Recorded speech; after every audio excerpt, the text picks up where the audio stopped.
世界のジャパンチャンネルへようこそ。それぞれの国が持つ軍事力は抑制力として必要だと言われています。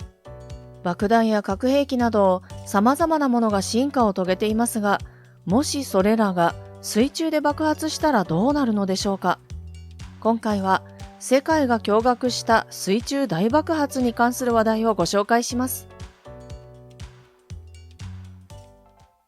太平洋西部の海域である南シナ海は中国、フィリピン、マレーシアなど東南アジア諸国に囲まれており、世界有数の通商航路として広く知られています。また、南部に位置する南沙諸島などの領有権と、その周辺海域の管轄権をめぐる国際法上の紛争もあり、軍事・安全保障も重要な海域です。その南シナ海で以前、大規模な水中爆発が記録されたとアメリカのメディアが報道し、世界中で話題になっていました。その報道によると、2019年11月19日、南シナ海の深さ約50メートルの場所で、中国の原子力潜水艦が TNT 換算で20キロトン相当の水中爆発を記録したと発表。TNT 換算とは、核兵器の爆発力を測定する単位で、広島に投下された原子爆弾が TNT 換算で15キロトン、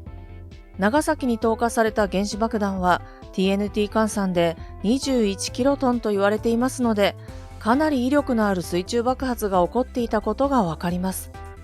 爆発後に中国沿岸部と台湾で放射線レベルが上昇したとされたことで、当時核爆発の可能性が疑われました。しかし、水中爆発があった南シナ海の海域では、恒常的に原子力潜水艦が行き来しており、メディアはその中の一つが爆発した可能性があるとの見方を示しています。これを受けロシアでは、南シナ海域での放射能環境についてのモニタリング調査を強化し、放射能レベル上昇を観測、確認したものの、ロシアへの影響はなかったとのこと。結局、公式には何も確認されておらず、この件は事故として扱われましたが、ネット上には民主化運動を支持するアメリカに対抗して、中国が意図的に核兵器を爆発させたのではないか、などと憶測する声も上がっていたそうです。この南シナ海水中爆発に関して、海外の人々からは様々な声が届いていましたので、その一部をご紹介します。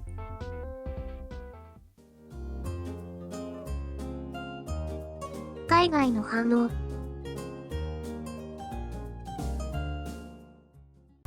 これってマジ？中国の核実験かな？意表をついて韓国か？原子力潜水艦作ろうとしているし。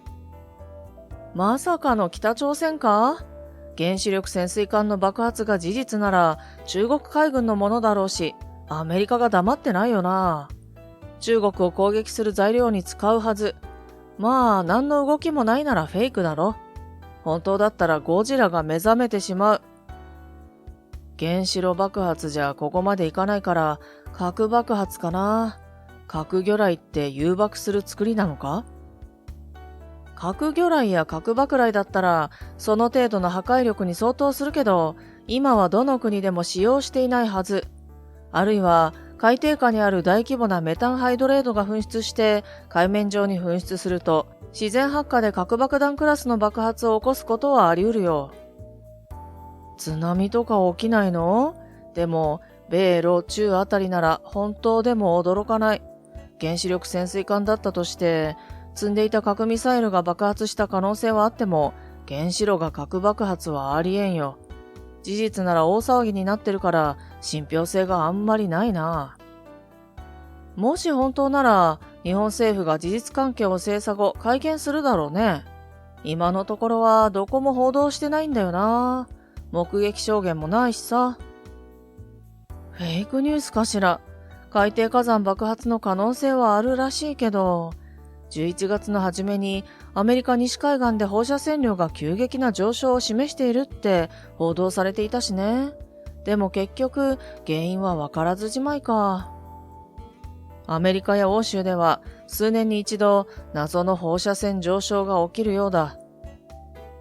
仮に原子力潜水艦が撃沈されたとして、炉がズドンといっても核爆発は起きないから。チェルノブイリとか福島みたいに水蒸気爆発を起こせる規模の水蒸気が溜まる空間が潜水艦にはないからね。そうだよ。原子炉自体はここまで大爆発しないよね。発電用だからウラン濃縮なんて原爆とは比較にならんほど薄いし、しかも潜水艦用の小型原子炉じゃな。原子力潜水艦に搭載してた核ミサイルが誤爆したとかならあり得るな。この規模の爆発だと弾頭が爆発したレベルなので、原子炉がどうのという話ではないんじゃないかな。原子力潜水艦用原子炉はウラン濃縮度が 90% 以上に達するような高濃縮核燃料を使っている場合もあるぞ。最近何かと爆発するロシアも怪しいけど、場所的には中国が実験してる可能性大。絶対中国。南シナ周辺国への脅しというか、あいつら中国人が多少死んでも気にしないし。事故なら恥だし、戦闘なら戦争に発展するかもだから、当事者はだんまりじゃない。本当に20キロトンの核爆発事故が起こってたら、世界規模でニュースになってるさ。過去の原子力潜水艦の事故についても知りたいよ。今まで隠されてきた事故がたくさんあるんじゃないかって思えてきた。アメリカ、中国、インド、それとイギリスにフランスも原子力潜水艦持ってるぞ。インドは原子力潜水艦も持ってるのか。空母も核兵器も持ってるし、何気に軍事大国だな。日本の潜水艦をピンポイントで攻撃できないから、核で海域ごと吹っ飛ばす計画。中国なら本当にやりそう。21世紀に民族浄化してる国だぞ。GPS 衛星の一部は核爆発を観測できるセンサーを積んでるから、地上に影響が出るならわかるようになってる。5、6年くらい前から日本でも離島で謎の爆発音を聞いたとか、漁師が火球や巨大な水柱を目撃したって報告がかなりあるらしい。自衛隊の幹部連中が相次いで事故死したのもあったし、もしかしたら我々の知らないところで交戦状態に入ってるのか。爆発したんなら中国艦だ。もしかしたらしばらくエビ食えなくなるぞ。だろうな。中国が周辺の国に対してやってみせた核実験だ。連中だったらよその海域でやることなんかに躊躇はしないよ。アメリカと日本の艦船が中国の潜水艦を追跡してたらしいから撃沈させたんじゃないか？昔、フランスが太平洋で核実験してたのを覚えてるわ。確か爆発を伴う核実験は禁止されてるでしょ？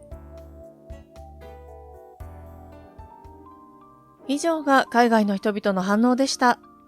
衝撃的なニュースではありますが、デマなのではと疑う声も多く上がっていましたね。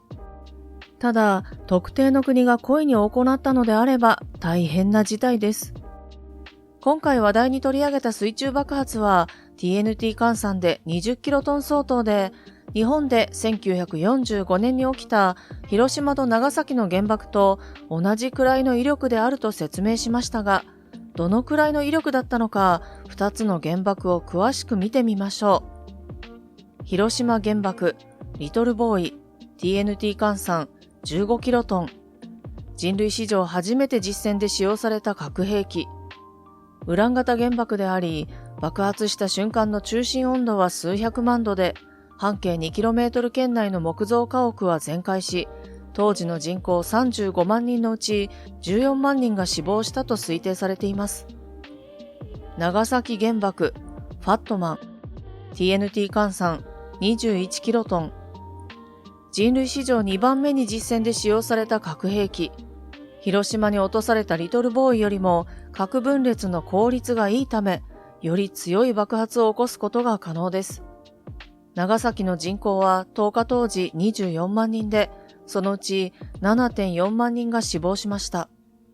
リトルボーイよりも爆発力は強いですが、死者は少ない要因として、長崎が山に囲まれているため、爆風や熱線が広範囲に広がらなかったことが挙げられています。